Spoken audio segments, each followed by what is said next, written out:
Easy tricks ಮೂಲಕ ಸಮಾಸ ಕಂಡುಹಿಡಿದು ಹೆಂಗೆ ಸುಲಭ ಉಪಾಯ ಹೇಳ್ಕೊಟ್ಟಿನಿ ನೋಡ್ರಿ, ಈಸಿಯಾಗಿ ಅರ್ಥ ಆಗುತ್ತೆ. ಹಲೋ ವ್ಯಾಕರಣ ಪ್ರಿಯರೇ, ಕೆಲವಿದಿಷ್ಟು ಇಲ್ಲಿ ಕ್ವಿಜ್ ಟೈಪ್ ಕ್ವಶನ್ ಸಮಾಸ ಬಗ್ಗೆ ನೋಡಿದ್ರೆ, ಮನೆಗೆಲಸ ಇದು ಯಾವ ಸಮಾಸ? ಕರ್ಮಧಾರ, ತತ್ಪುರುಷ, ದ್ವಂದ್ವ ಸಮಾಸ? ಗೊತ್ತಾಗಲಿಲ್ಲ. ಇಲ್ಲಿ ತ್ರಿಭುವನ ಯಾವ ಸಮಾಸ? ದ್ವಂದ್ವ, ತತ್ಪುರುಷ, ಬಹುರ್ವಿ, ದ್ವಿಗು? ತಿಳಿಲಿಲ್ಲ. ಅಣ್ಣ ತಮ್ಮಂದಿರು ಯಾವ ಪದ, ಯಾವ ಸಮಾಸ? ದ್ವಂದ್ವ, ಅಂಶಿ, ಕರ್ಮಧಾರಯ, ಕ್ರಿಯಾ.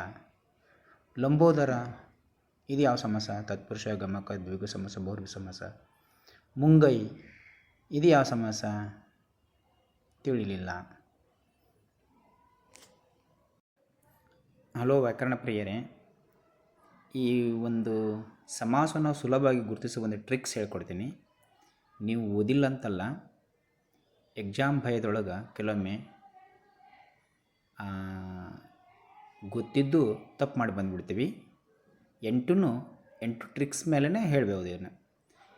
ಮುಖ್ಯವಾಗಿ ಸಮಾಸಗಳು ಮತ್ತು ಸಂಧಿಗಳ ವ್ಯತ್ಯಾಸ ಏನಪ್ಪ ಅಂದ್ರೆ, ಇಲ್ಲಿ ಪದಗಳ ಮೂಲಕ ಆಗುತ್ತೆ, ಅಲ್ಲಿ ವರ್ಣಗಳ ಮೂಲಕವಾಗುತ್ತೆ. ಅದನ್ನು ಸಂಧಿ ಈಗ ಬಿಟ್ಕೊಂಡು ಸಮಾಸ ಬಂದರೆ ತತ್ಪುರುಷ ಇದು ಕೊನೆ ಪದ, ಅಂದರೆ ಉತ್ತರ ಪದ ಅಂತೀವಿ ನಾವು. ಅಂದರೆ ನೀವು ಕೊನೆಯದಾಗಂತೀವಿ ಕೊಡ್ರಿ. ಈಗ ಕೊನೆಯ ಪದ ಮುಖ್ಯವಾಗಿರುತ್ತೆ. ಉದಾಹರಣೆಗೆ ದೇವರ ಮನೆ ಕೊನೆಯದದು. ಇನ್ನೊಂದು ಹೇಳ್ಬೇಕಂದ್ರೆ ಅರಸನ ಮನೆ, ಅರಮನೆ. ಈ ಕೆಲವೊಮ್ಮೆ ತಲೆನೋವು ಅಂತ ಹೇಳ್ತೀವಿ, ಈಗ ಹೇಳ್ತೀವಿ. ಈಗ ಭಯ, ಕಳ್ಳರಿಂದ ಭಯ ಇದನ್ನ ಮುಖ್ಯವಾದ ಪದ ಭಯ, ಕೊನೆಯ ಪದ ಮುಖ್ಯವಾಗಿರ್ತಾವೆ. ಚೋರ ಭಯ, ಚೋರರಿಂದ ಭಯ, ಚೋರ ಭಯ ಅಂತ ಹೇಳ್ತೀವಿ.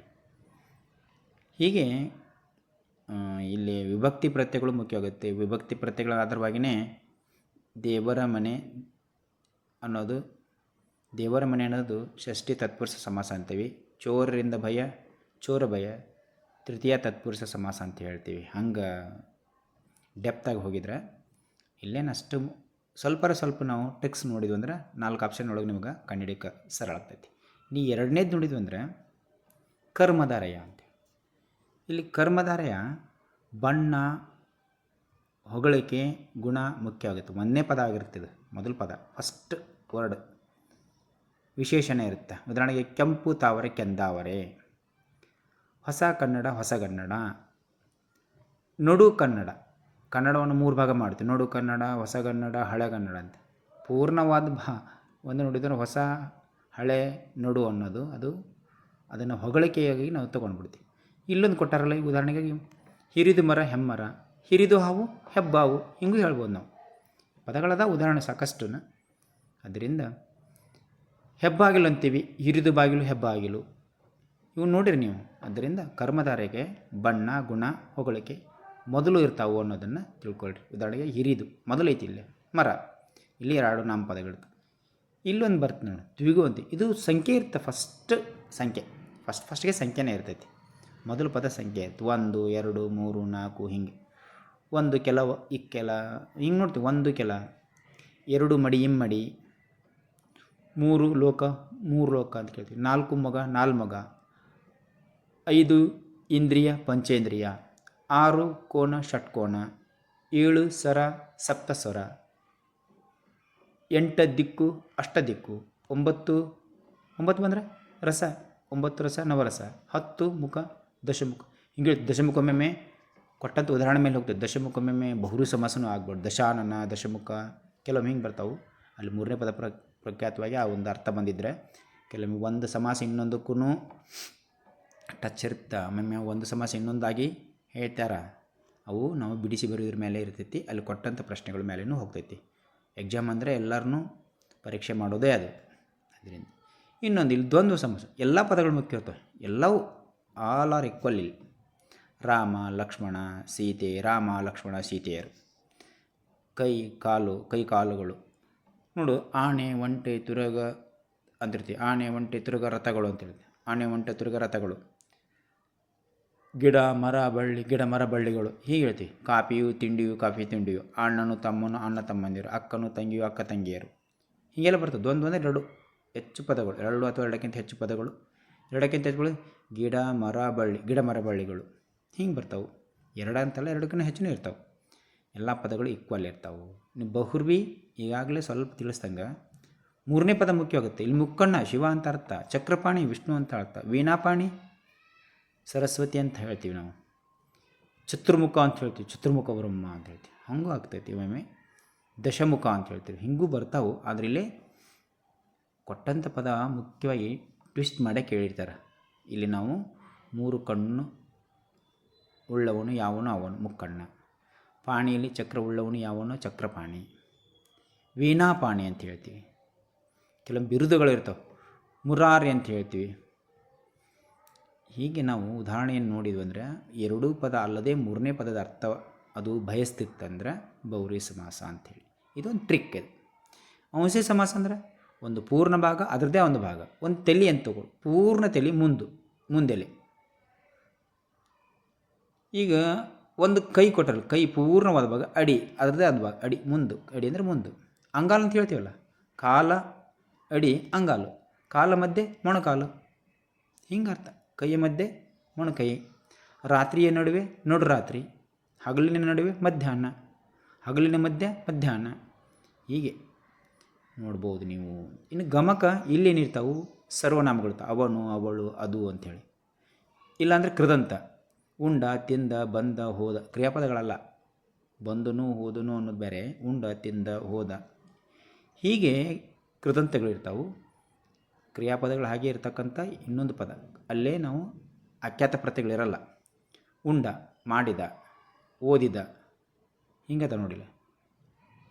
ಅವನು ಹುಡುಗ ಆ ಹುಡುಗ, ಓದಿದ ಹುಡುಗ ಓದು ಹುಡುಗ, ಮಾಡಿದ ಅಡಿಗೆ,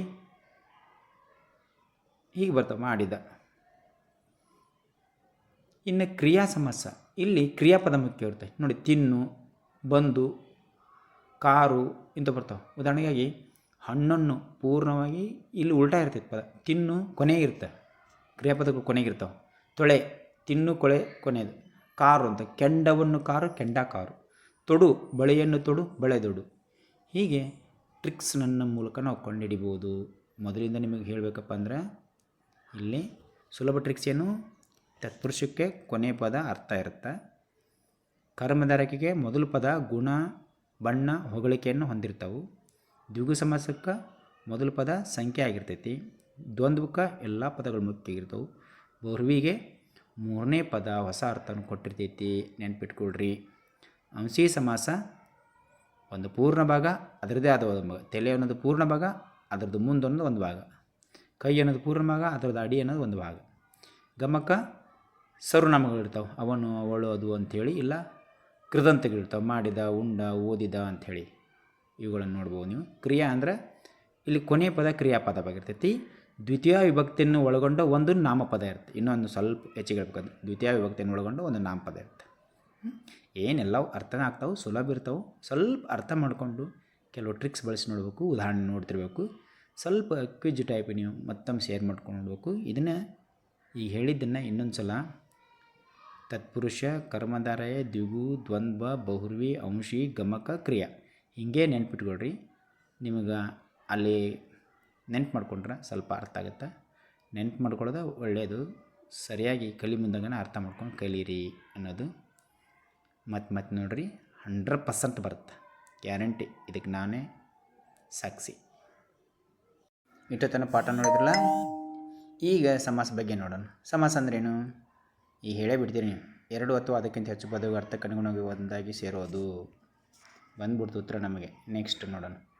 ಇಲ್ಲಿ ಮನೆಗೆಲಸ ಅನ್ನೋದು ಉತ್ತರ ಪ್ರಧಾನವಾಗೈತೆ ಅಂತ ನಿಮ್ಗೆ ಅನಿಸುತ್ತೆ. ಈಗ ಕರ್ಮಧಾರಯ ತತ್ಪುರುಷ, ದ್ವಂದ್ವ, ಗಮಕಲ್ಲ, ದ್ವಂದ್ವಲ್ಲ, ತತ್ಪುರುಷ. ತತ್ಪುರುಷನೇ ಸರಿ ನೋಡಿ, ಸರಿನೇ. ನೆಕ್ಸ್ಟ್ ನೋಡೋಣ. ಈಗ ಮಹಾತ್ಮ, ಇಲ್ಲೇ ಅಂಶಿ ಬರಲ್ಲ, ಇದಕ್ಕೆ ಟ್ರಿಕ್ಸ್ ಬರಲ್ಲ. ಕ್ರಿಯಾ ಸಮಾಸ ಇದಕ್ಕೂ ಟ್ರಿಕ್ಸ್ ಇಲ್ಲ. ಕರ್ಮಧಾರಯ ಅಂಥದ್ದು, ದ್ವಿಗು ಕರ್ಮಧಾರಯ ಕರೆಕ್ಟ್ ಗೆಸ್ ಮಾಡಿದ್ದೀರಿ ನೀವು, ನಾ ಹೇಳಿದಾದ್ರೆ. 3 ಭುವನ, 3 ಅಂದರೆ ಸಂಖ್ಯೆ ಅಂದ್ರೆ ಏನಾಗುತ್ತಾ ದ್ವಿಗು. Very good. ನೆಕ್ಸ್ಟ್ ಅಣ್ಣ ತಮ್ಮಂದಿರು, ಆಗಲೂ ಹೇಳಿದ್ನಲ್ಲ, ಎಲ್ಲ ಆಲ್ ಆರ್ ಈಕ್ವಲ್, ದ್ವಂದ್ವ. Very good. ಹೀಗೆ ಕೆಲವು ಟ್ರಿಕ್ಸ್ ಓದ್ಬಿಟ್ರೆ. ಲಂಬೋದರ, ಒಂದು ಪದ ನೆನಪು ಮಾಡಿದ ತಕ್ಷಣ ಇವರೇ ಇವರು ಅಂತ ಹೇಳ್ತಾ. Very good. ಬಹುವ್ರೀಹಿ 3ನೇ ಪದ. ಮುಂಗೈ, ಒಂದು ಪೂರ್ಣ ಅದಕ್ಕೆ ಸಂಬಂಧಪಟ್ಟಿದ್ದ ಪದ. Very good. ಅಂಶಿ ಸಮಾಸ. ನೆಕ್ಸ್ಟ್ ಹೊಸಗನ್ನಡ, ಹಳೆಗನ್ನಡ ಹೇಳಿದ್ದೀನ ಕರೆಕ್ಟ್ ಅದಲ್ಲ. ಏನಾಗುತ್ತೆ ಹೇಳು ಹೇಳ್ರಿ ನೀವು ನೆಕ್ಸ್ಟ್ ಕೈ ಮುಗಿದ ಎಂಬ ಪದ ಯಾವ ಸಮಾಸ ಸರ್ಗ? ಇಲ್ಲಿ ಕೈ ಮುಗಿದ ಅನ್ನೋದು ಏನೈತಿ? ಕ್ರಿಯೆ ಸಮಾಸ. ಸರಿ ಉತ್ತರ. ಇಲ್ಲಿ ಪೂರ್ವಪದ ಸಂಖ್ಯಾವಾಚ ಸಂಖ್ಯೆ ಐತಿ. ಸಂಖ್ಯೆ ಇದ್ರೆ ಏನಾಗುತ್ತೆ? ದ್ವಿಗು ಸಮಾಸ. Very good. ಹೀಗೆ ನೀವು ಪೂರ್ಣ ಉಪಯೋಗ ಮಾಡಿಕೊಳ್ಳ್ರಿ. ಮತ್ತೆ ನೋಡಿರಿ ಈ ಟ್ರಿಕ್ ಉಪಯೋಗ ಮಾಡಿರಿ, ತಾನೇ ಸಮಸ್ಯೆ ತಿಳಿತೈತಿ.